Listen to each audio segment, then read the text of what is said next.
Iran के सैन्य ठिकानों पर इजराइल ने हमला कर दिया है। ईरान के ठिकानों पर इजराइल की तरफ से बड़ा हमला देखा जा रहा है। इजराइल ने एयर स्ट्राइक की है। हवाई हमले से ईरान के कई सैन्य ठिकानों को तबाह कर दिया है। तेहरान में करज शहर समेत कई जगह पर हमला किया गया है। तो तेहरान में 6 धमाकों की आवाज सुनी गई है और तेहरान एयरपोर्ट के पास भी धमाका हुआ है, जिसके बाद से कई उड़ानें रद्द कर दी गई हैं।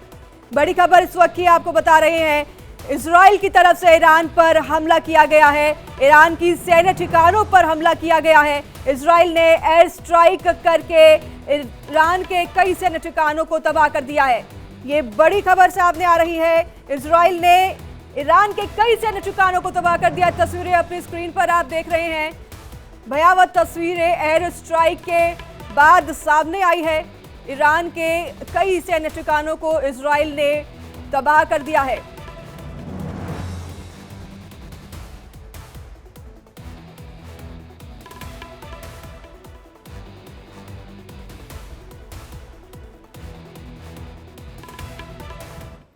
तो वहीं हमले को लेकर इजरायली मीडिया ने दावा किया है। इजराइल का ये दावा भी सामने आ गया है। उन्होंने अपने दावे में साफ कह दिया है कि ईरान पर हमला हमने किया है। ईरान की तरफ से कुछ समय से हमले लगातार जारी थे और जवाबी हमले में इजराइल को भी जवाब देना था और उनका अधिकार ये था। आईडीएफ ने यह भी कहा है। तो वहीं इजराइल के लोगों ने रक्षा के लिए सब करेंगे अपने दावे में ये कहा और ईरान पर हमला कर दिया है।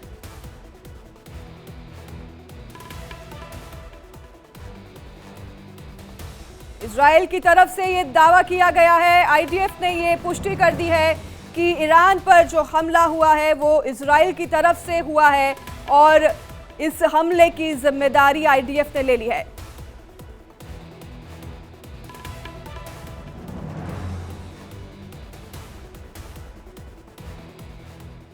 इस खबर पर ज्यादा जानकारी के रिटायर्ड मेजर समरपाल तूर हमारे साथ जुड़ गए हैं, डिफेंस एक्सपर्ट भी हैं। आपका बहुत स्वागत है मेजर समरपाल जी। और हम देख रहे हैं, तस्वीरें भी दर्शकों को लगातार दिखा रहे हैं किस तरह की भयावह तस्वीर सामने आई है। इजराइल ने ईरान पर अब हमला कर दिया है, खास तौर पर जो मिलिट्री कैंप्स हैं उनको निशाना बनाया है। और ये भी जानकारी है कि हमले से पहले अमेरिका को भी जानकारी इजराइल ने दी थी।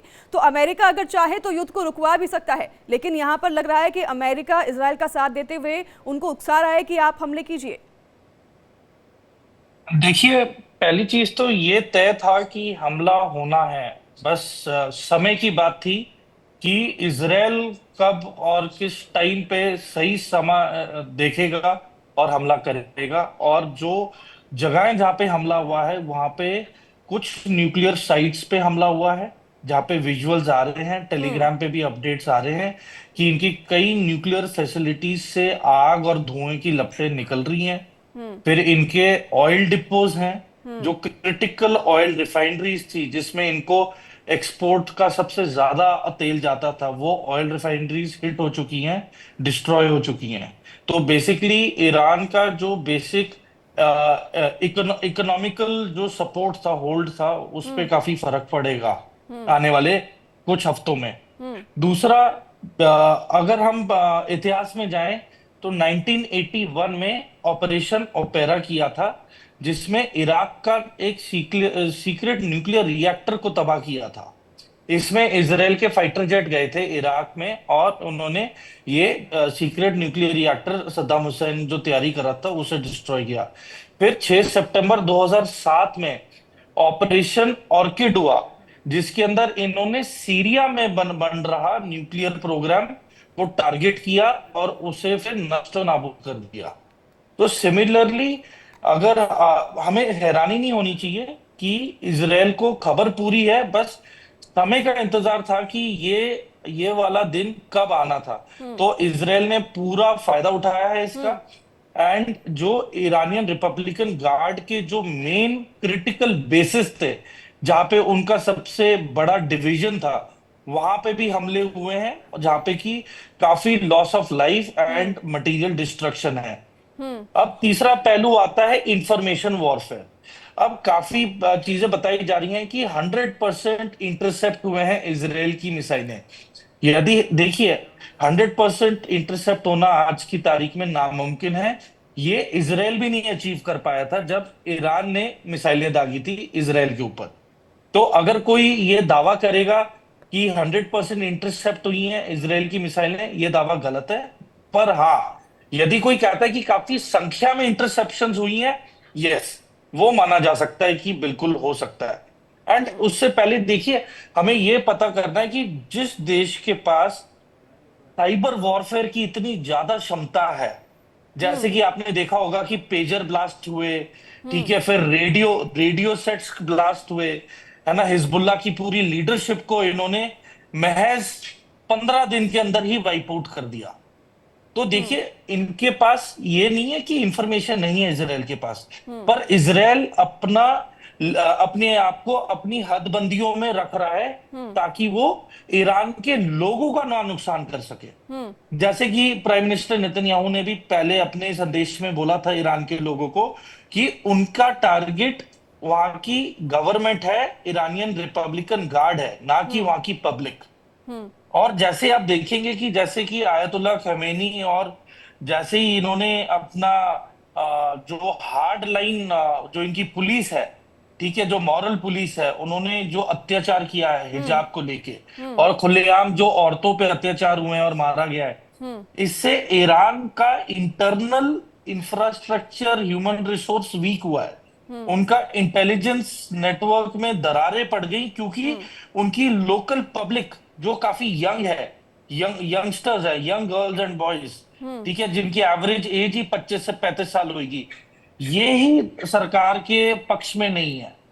तो ईरान अब दो फ्रंट की लड़ाई लड़ रहा है, एक अपने भीतर और एक इजराइल के खिलाफ। तो अब समय समय की बात है कि अब इसके आगे ईरान का क्या रुख होगा, वो ज्यादा क्रिटिकल होगा। यदि ईरान अपना रुख और कड़ा कर लेता है इजराइल के प्रति, फिर मुझे लगता है कि बात और भी आगे बढ़ेगी। पर मुझे उम्मीद नहीं है कि अब ईरान के पास और कोई पुख्ता कुछ है, हथियार या फिर कोई रणनीति जिससे वो इजराइल को मतलब हमला कर सके या उन पे आक्रमण करने की कोशिश करे। जी समर जी, अगर हम भारत के स्टैंड की बात करें तो जिस तरह से ये विश्व युद्ध की तरफ अग्रसर लग रहा है कि हो रहे हैं, क्योंकि एक साल से इनका युद्ध लगातार जारी है। इजराइल के साथ तो भारत हमेशा से ही खड़ा रहा है, लेकिन ईरान की तरफ भी एकदम सख्त रुख भारत ने अभी तक नहीं अपनाया है। तो अगर होता है युद्ध इसी तरह से जारी रहता है तो भविष्य में क्या भारत किसकी तरफ स्टैंड लेगा, किस तरफ भारत जाते हुए दिखाई देगा, अगर हम अपनी बात करें तो? देखिए, आज की तारीख में अब हिंदुस्तान एक वर्ल्ड पावर के तौर पे उभरता आ रहा है। जैसे कि आपने अभी परसों ब्रिक्स सम्मेलन में भी देखा था कि इंडिया का बहुत ही महत्वपूर्ण रोल है, जो कि रूस ने चीन को काफी समझाया, और रूस की बदौलत चाइना ने सीज फायर का वो ऐलान किया है वापस।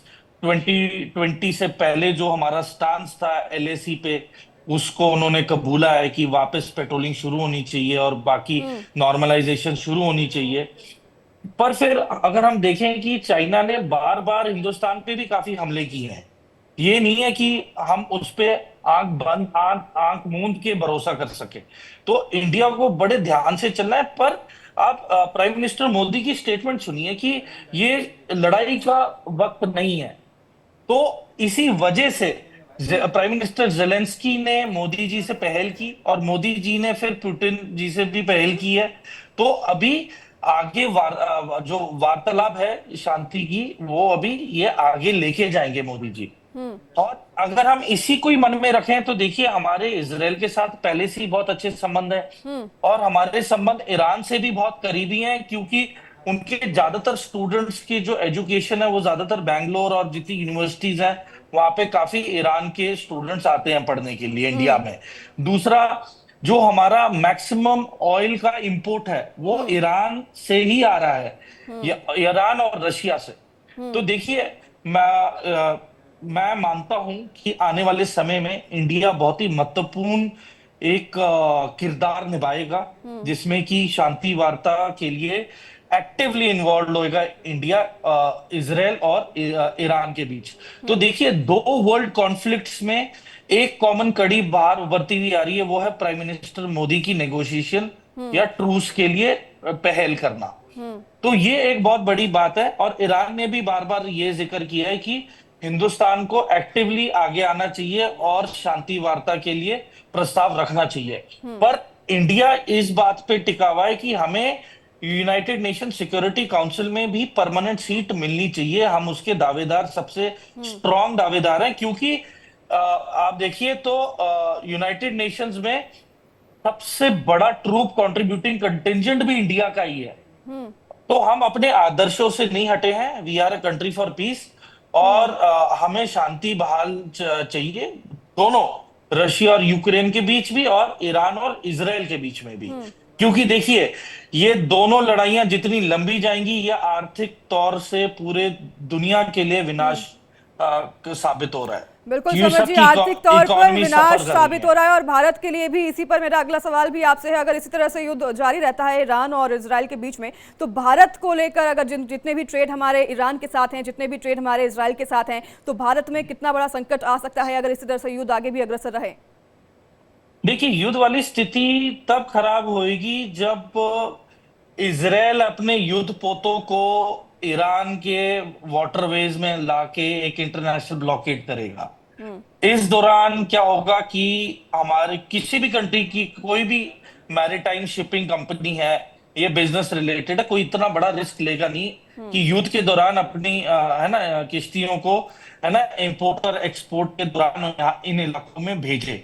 तो देखिए, इफेक्ट तो दोनों देशों पे होगा। इसराइल की इकोनॉमी पे तो फर्क पड़ ही रहा है, क्योंकि उसका मल्टी फ्रंट वॉर चल रहा है, और ईरान पे वैसे ही सैंक्शंस इतने लगे हुए हैं अमेरिका से, और अब यदि उसके तेल के जो रिफाइनरीज को भी हिट हुआ है, तो जाहिर सी बात है कि ईरान की इकोनॉमी पे भी फर्क पड़ेगा। और मैं पूरे यकीन से कह सकता हूं कि प्राइम मिनिस्टर मोदी जी पक्का नेतन्याहू जी से आज या फिर 2-3 दिनों में पक्का फोन पे वार्तालाप करके बात करेंगे, ताकि इतना नुकसान ना हो, ताकि पूरे एशिया के नेचुरल रिसोर्सेज की इंपोर्ट पे भी फर्क पड़े। क्योंकि देखिए, ये हमें डेली नीड्स के तौर पे हमें चाहिए, और ये कुदरती है कि ईरान के पास तेल है, तो वो उसका फायदा उठा रहा है। ठीक है ठीक समर है, जी, तो आपको यहाँ पर हाँ जी। रोकना चाहूंगी। बड़ी खबर सामने आ रही है, दर्शकों तक पहले खबर पहुंचा देते हैं हम। हमले के बाद इजराइल ने ईरान को चेतावनी दे दी है।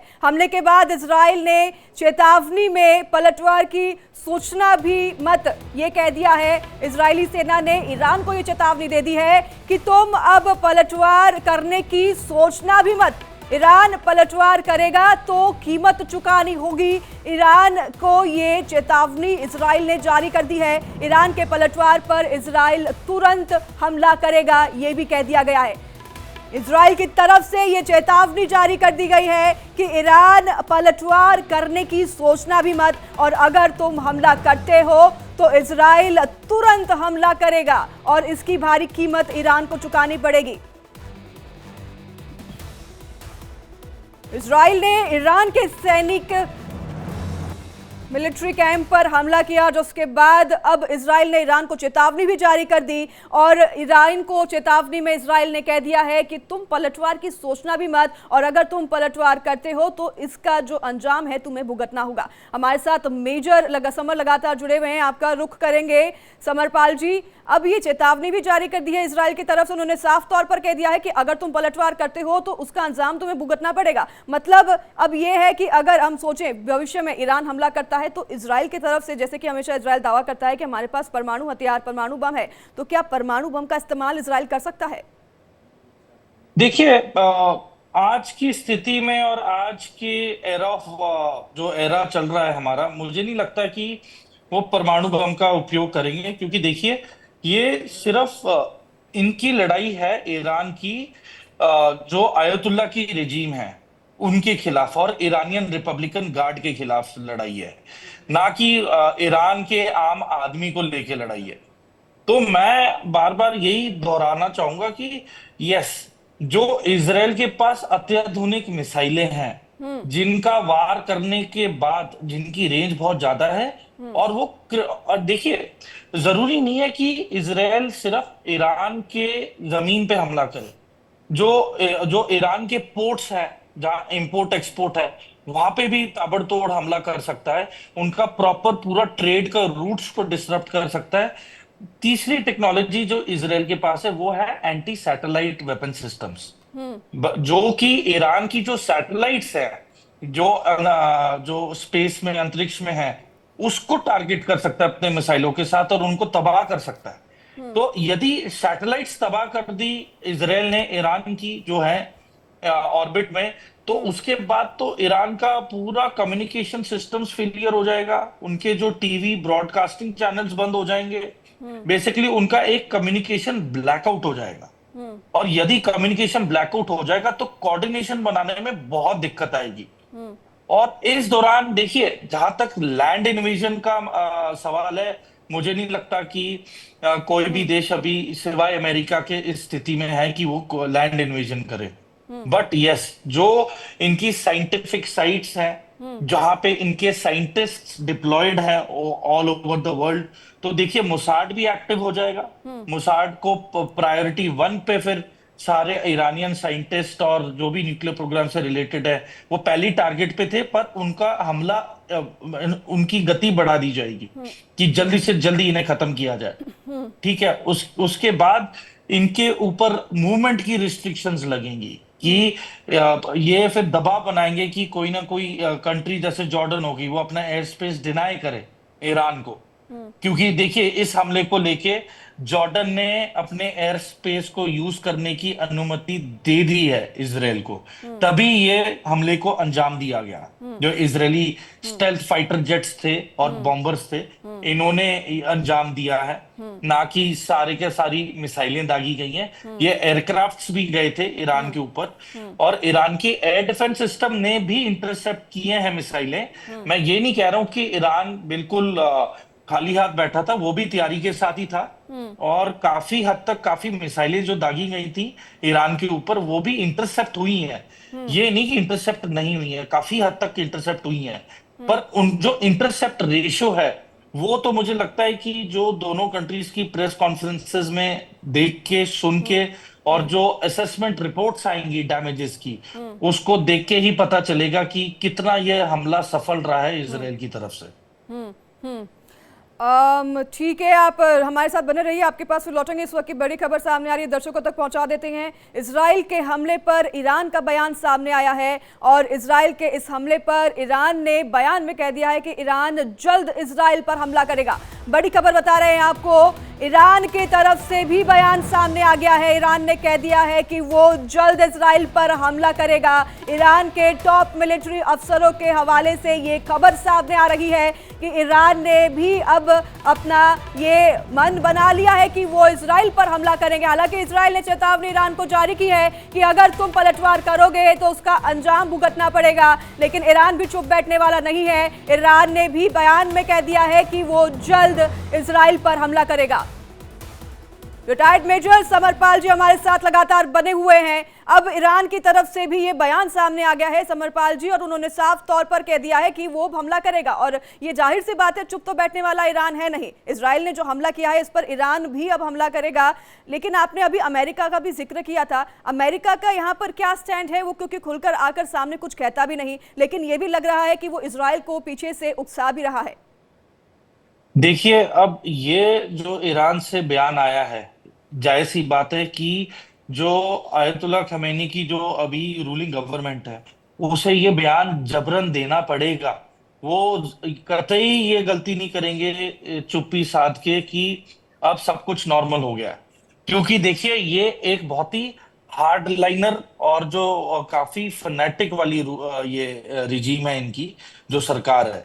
ठीक है, और इनको बेसिकली ये कट्टर दुश्मन रहे हैं इजराइल और अमेरिका के पहले से ही। तो यदि अब ईरान कोई पलटवार करता है और कोई और भी जबरदस्त और तकड़े हथियार अगर इजराइल पे हमला करने की कोशिश करता है, तो मैं दावे से कह सकता हूं कि इसके बाद अब अमेरिका इस लड़ाई में मतलब ओपनली इन्वॉल्व होगा। और फिर यूएस को एक बहाना चाहिए था कि ईरान को कैसे काउंटर करे। तो हो सकता है कि ये एक बहाना मिल जाए अमेरिका को ईरान में इन्वेजन करने का। पर हमें ये भी नहीं भूलना चाहिए कि ईरान के पास बैकिंग रशिया की है, चाइना की है, उत्तर कोरिया की भी काफी हद तक बैकिंग ईरान को है। तो देखिए, ये एक एक्सेस ऑफ पावर है बिटवीन वेस्ट एंड ईस्ट। तो यदि ये बात ज्यादा अपने हाथ से बाहर चली गई, यदि ईरान ने इसका पलटवार किया, और जैसे कि आप समझ लीजिए कि कोई भी ट्रेडिंग रूट के दौरान कोई भी शिप जो इजराइल के साथ ट्रेड कर रही है, यदि उस पे अगर ईरान ने हमला किया, हूती जो हूती रिबेल्स हैं यमन में, उनके जरिए अगर इन्होंने हमला करवाया, तो बात फिर आपे से बाहर होगी। और फिर मुझे यकीन है कि फिर अमेरिका ओपनली फिर इस युद्ध के अंदर भी शामिल हो जाएगा, सिर्फ ईरान के खिलाफ। और ईरान को बैकिंग करने के लिए और उनके हथियार और मिसाइलों से लैस करने के लिए मुझे पूरा यकीन है कि रशिया और चाइना ओपनली आगे आएगा और ईरान को बैकिंग देगा। और इसी दौरान मैं इतना ही समझता हूं कि इंडिया का सबसे क्रिटिकल रोल अब ये है कि हम शांति वार्ता के लिए इंटरवीन करें और दोनों पक्षों को शांत कराएं। ठीक है समरपाल जी, आपके पास लौटूंगे। एक बड़ी खबर सामने आ रही है, दर्शकों तक पहुंचा देते हैं। ईरान पर हमले को लेकर अमेरिका का भी बड़ा बयान सामने आ गया है। हम लगातार देखिए इस पर चर्चा कर रहे थे, अब अमेरिका ने भी बयान दे दिया है। ईरान पर इजराइल की कार्रवाई खत्म हुई है, अमेरिका ने ये कह दिया है। ईरान तनाव को बढ़ावा ना दे, अमेरिका की तरफ से भी एक तरह से आप ये चेतावनी समझ सकते हैं ईरान को। अमेरिका ने ईरान से पलटवार ना करने की अपील की है। बड़ी खबर आपको बता रहे हैं, अब अमेरिका की तरफ से भी हमले के बाद बयान सामने आ गया है। पहले इजराइल ईरान को चेतावनी देता है कि तुम पलटवार मत करना, फिर इजराइल की तरफ से बयान आता है कि हम इसका जवाब जरूर देंगे। और अब अमेरिका का भी इस पर बयान सामने आ गया है कि किसी भी तरह का हमला ईरान की तरफ से इजराइल पर ना किया जाए। हमारे साथ रिटायर्ड मेजर समरपाल लगातार जुड़े हुए हैं। समरपाल जी, अब हम इसी की जिक्र कर रहे थे कि अमेरिका खुलेआम आकर सामने क्या अब इस पर पुष्टि करता है कि नहीं, क्या वो आके सामने अपना कोई रुख रखता है कि नहीं सामने। अब देखिए अमेरिका की तरफ से भी बयान आ गया है, उन्होंने कह दिया है, वो अपील कर रहे हैं हालांकि पर, लेकिन इसे एक चेतावनी की तरह हम समझे कि वो ईरान को कह रहा है कि आप हमला ना कीजिएगा। देखिए, बेसिकली अब अमेरिका एक ऐसा रुख लिया है जैसे कि डाकिया डाक लाया। वो सिर्फ वही संदेशा दे रहा है जो इजराइल ने दिया है कि उनकी तरफ से कार्रवाई खत्म हुई है। तो देखिए, यदि अमेरिका को एक पॉजिटिव और प्रोएक्टिव रोल प्ले करना है, उनको ईरान को भी समझाना पड़ेगा। पर्सनली जाके एंथनी ब्लिंकन को ईरान भी विजिट करना पड़ेगा और उनकी सरकार से भी बात करनी पड़ेगी। ऐसे नहीं हो सकता कि अमेरिकी सरकार सिर्फ इजराइल में ही जा रही है और इजरायली सरकार से ही वार्तालाप और बात चल रही है, और ईरान की सरकार को लेके कोई भी वार्तालाप या बात आगे बढ़ ही नहीं रही, ना ही कोई इंटरेक्शन हो रही है, और आप सिर्फ एक मीडिया के जरिए आप उनको एक संदेश दे रहे हैं। तो देखिए, इस तरीके से तो मुझे लगता है कि एक ही पक्ष की तरफ से बात चल रही है।